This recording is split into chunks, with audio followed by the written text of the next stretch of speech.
How's it going, everyone? I am ND Sean 45, I'm Irish Benjamin 57. and together we are the two Irish brothers. Now, I'm going to get right to the point. The first one is obvious, Ben. We know this. Yesterday's game is not what any of us expected, right? No. Wouldn't you say so? Oh, yeah, no. I actually saw on WNBD, I think it is, the local place that does the Notre Dame broadcasts in South Bend. One of their lead anchors posted, sometimes we just get it wrong. And literally every single anchor had them scoring like 50 points in that game yesterday. So, Well, I have something that I have something that I want to say before we go any further, because the recap of this video is the easy part. But in this past 24 hours, and I'm going against some advice here, but this has to be said. And I'm being straight up real and straight up raw here with everybody watching this video, and Ben, you included. The crap that I have been reading these past 24 hours, and I understand the game was not what any of us expected, but to all you Irish fans out there, not all of you, I'm talking specifically to the ones who are ready to abandon ship and have been dogging this team and being all negative and saying crap like, oh, well, when Clemson gets here, they're going to smoke us. They're just going to steamroll us. We don't stand a chance. You people are some of the crappiest fans I have ever seen in my life. I mean, this is absolutely pathetic. A team that is undefeated, a Notre Dame team that is undefeated, and there are people in our fan base that are actually miserable. Are you freaking kidding me? And I just don't know. It's hard for me to fathom this. You would think that our season just ended, that we don't. All I've been hearing nonstop for the past 24 hours is, oh, Clemson's going to steamroll us. We don't have a chance at getting to the playoff. We don't have a shot at a major bowl. All sorts of bullshit like that from our own fan base. Not all of them, but there's a lot. I'm talking strictly about the negative ones here. There's too much of it. I have one thing to say to you people that fit that category.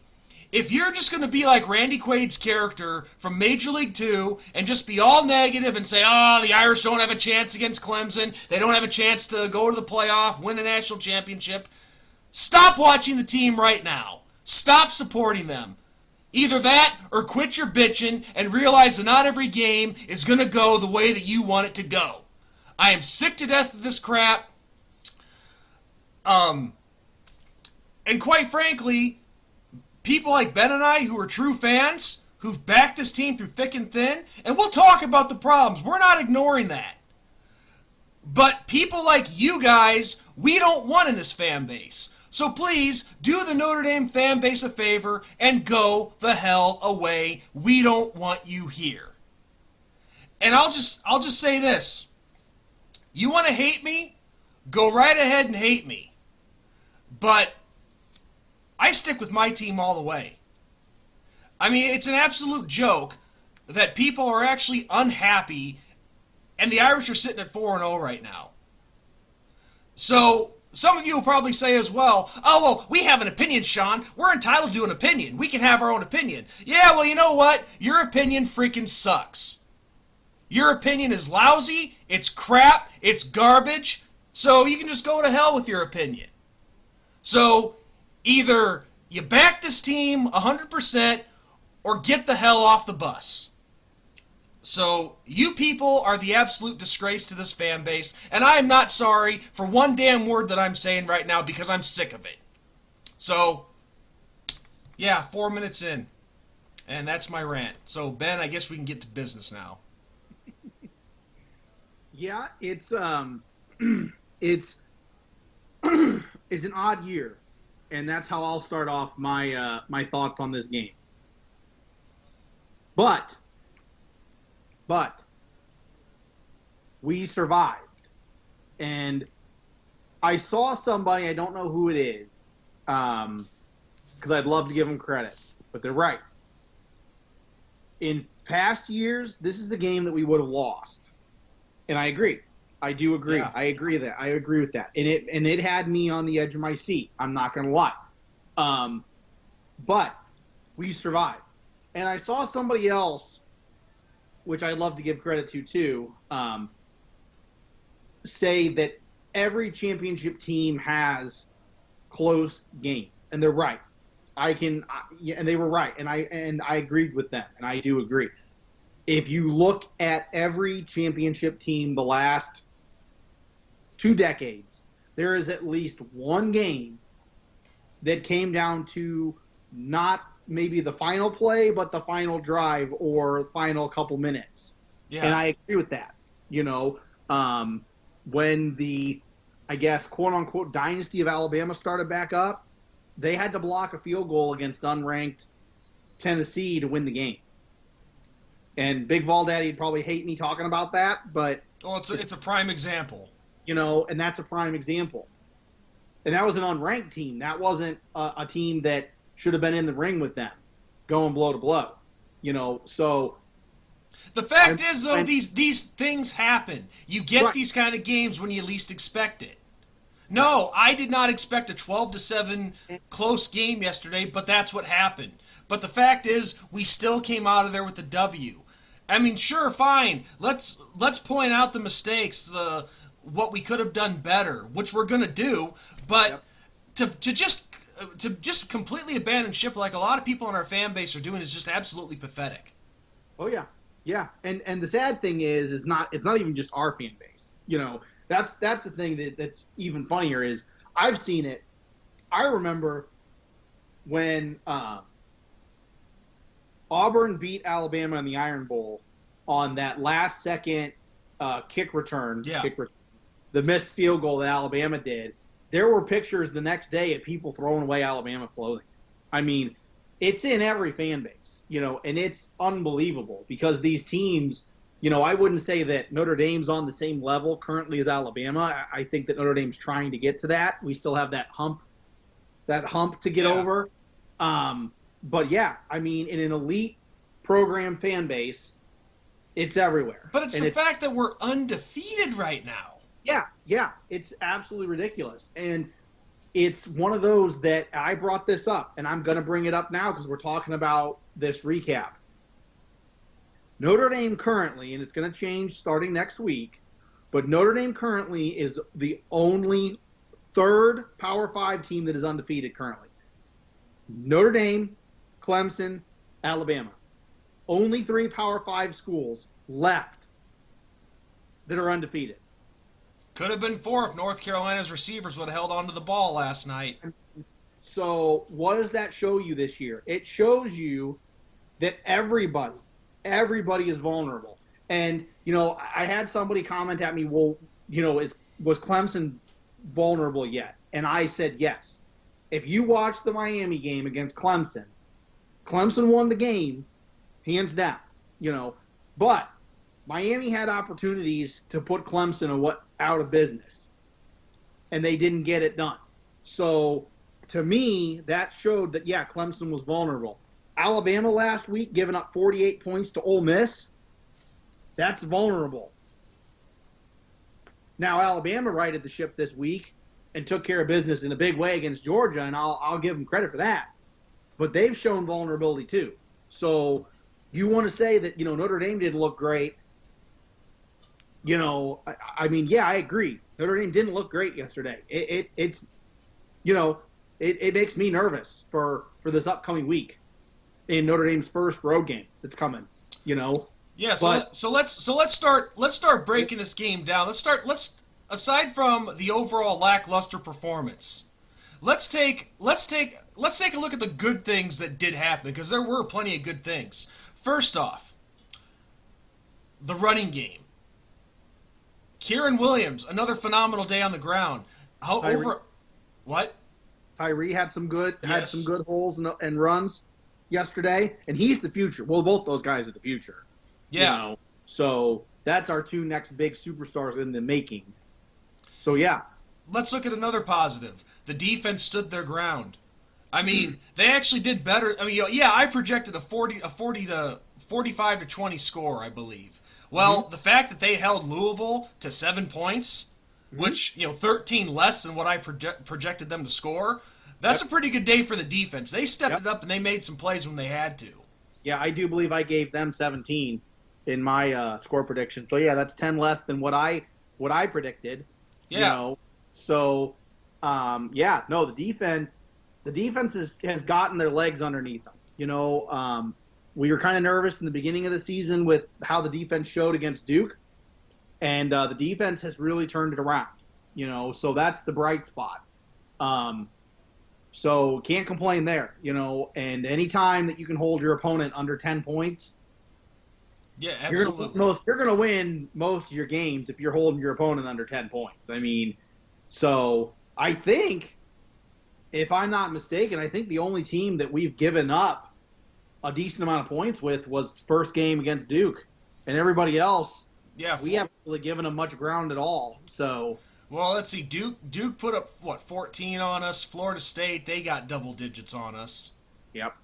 So I But mean, but it was over a 0 against Florida, South Florida, I should say, yeah, and 7 against Louisville yesterday. So that's 2 teams out of the 4 that we've played thus far that have gotten in the single digits against us. yeah. So despite the lackluster performance of certain aspects of the game, there was plenty of good in yesterday's game as well. And also the fact that we got the ball at the end of the game and took out the last 7+ minutes on one drive to finish it off. And I'm happy about that. and Notre Dame could have scored there. Yeah, they could have. I mean, maybe Louisville stops them. I don't, you don't know. It's a hypothetical. But Notre Dame could have scored. So it could potentially have been a higher score than what it was. And Brian Kelly went the conservative, safe route and said, nope, I'm not letting Louisville get a pick six. I'm not letting Louisville get a fumble. I'm not letting them do that. We're just going to play it safe. We're controlling this clock and we're going home. I saw people griping about it. We should have been more aggressive and all that.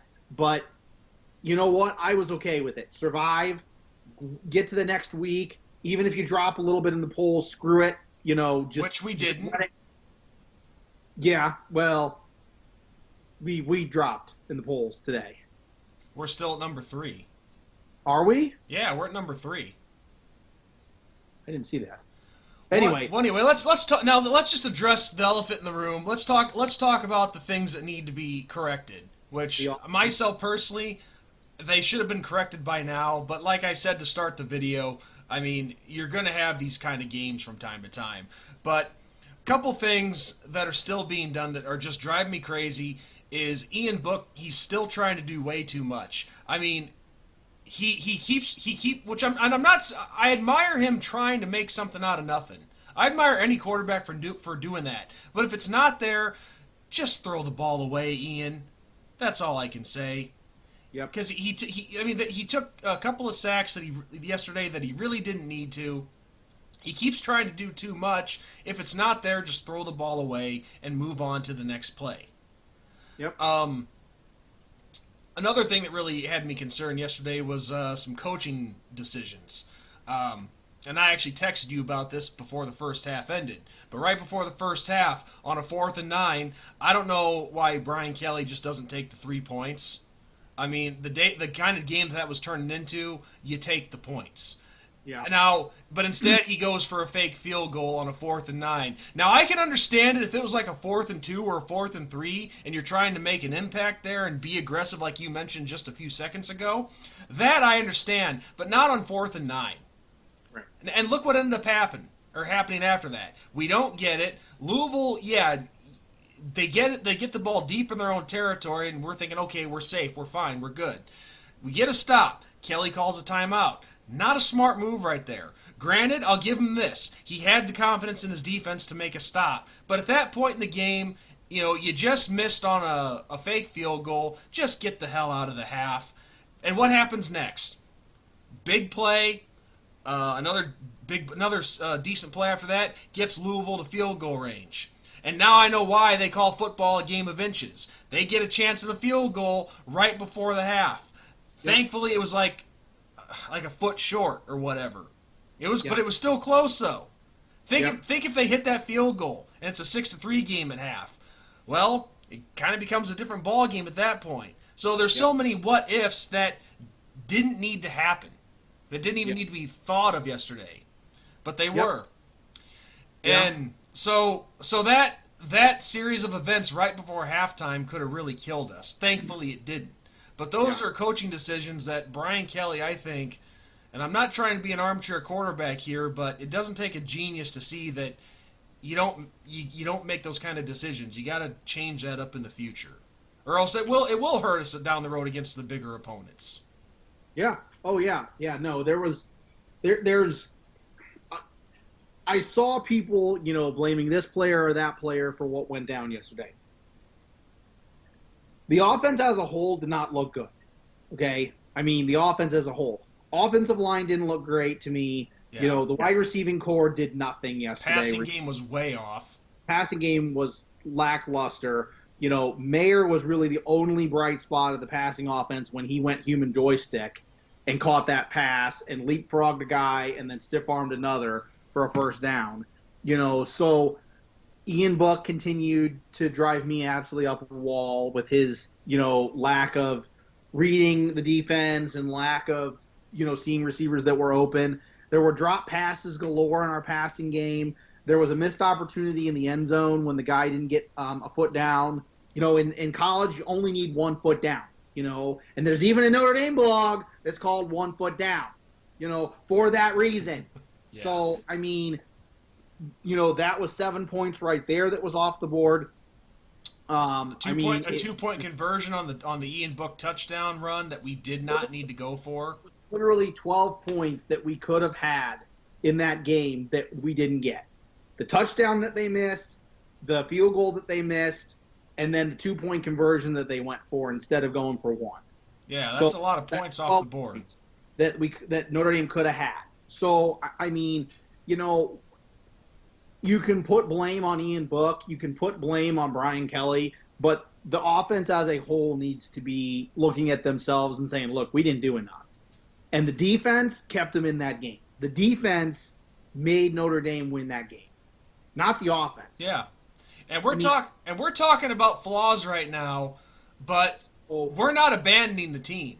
We're not abandoning the Irish. It's the statistical truth, okay? The statistics show that the defense did what they had to do. You only let your opponent score 7 points. Your defense has done more than enough, okay? Yeah. I mean, you've done more than enough. When the offense can't score at all, I mean, that's concerning. And that's my concern with this currently is the offense has had flashes of greatness, and then they've had moments of big weakness. And it's a back and forth Dr. Jekyll, Mr. Hyde situation where it's like 1 week the Notre Dame offense looks like it's unfreaking stoppable. And then the next week, like with what happened with Louisville, where's the offense? Yesterday was a step back. Are they sitting in the dorm rooms? Are they sitting at the bar? Are they sitting at the grotto? Like, what are you doing? So, now you're on the road next week. You got your first road game. Because of the COVID situation, you're in uncharted waters. So, and you're going up against a team that traditionally and historically hates you. Yeah, but we'll cover that in our preview. Well, I'll give Louisville this, okay? Every game that Notre Dame has played Louisville, it has been a dogfight. And I will give Louisville that. For whatever reason, Louisville has become a thorn in the Notre Dame side. And this is starting to become a rivalry, in my opinion. Because the first matchup, Notre Dame lost to Louisville. Second matchup, Louisville gave Notre Dame fits, but Notre Dame got the job done last year. This year, Notre Dame was given fits by Louisville, and they barely got that win. Basically what happened was the offense took a step backwards, and now it's a case of, okay, where do we go from here? Like you said, the offensive unit look themselves in the mirror, get their crap together, because the road is not going to get any easier. I'm telling you. We all know this. there was no separation from the wide receivers yesterday. None. No. And there was, Ian Book didn't see him. Yeah. I mean, so something's got to give, and I don't want to throw Tommy Rees under the bus. I don't, he's young, he's learning, he's still getting it together. Figured out, the Notre Dame offense has not always been under him. He's taken that project, himself. So I feel like a whole season needs to be played before I say Tommy Rees is an awful coordinator. That's fair. But, looking at it right now, I'm nervous. Well, all I know is to sum it up, yesterday was not what we expected. It was a close call, but we won the game. Now we have to make the adjustments moving forward, which we've seen what this team can do, and I'm confident that they will. So, Ben, I don't think there's really much more left we have to cover with this game. We stated the obvious. We stated what this team needs to do. Do you have any final thoughts? Nope. Just we survived. Yes. And this season, it's a survive situation. It is going to continue to be that way. Big Ten starts next week. I do believe the Pac-12 is on the horizon. Mountain West is on the horizon. So wait until they start playing. You want to start throwing blame on people? You start watching these other schools that are supposedly good. Penn State and Ohio State are in the top 5 with Notre Dame, Clemson, and Alabama. You start watching how bad they're going to struggle this upcoming week. You watch it, and you start figuring out and realizing that this year is unique, and this is how it is, and nobody has impressed me yet this year. Nobody. No, it's still a toss-up at this point. So that's all I got. Yep. Awesome, Ben. Well, video went a little longer than anticipated, but that's thanks to me, though. But I stand by with what I said. So, again, to all the negative fans in our fan base, either stop complaining and back this team, or get the hell off the bus. And if you're gonna keep complaining about this team, then like I said, we don't want you in our fan base. I probably shouldn't even be saying this, but it has to be said. So, on that note, everyone, I'm N. Deshaun 45. I'm Irish Benjamin 57. God bless. Good night, and go Irish. Go Irish.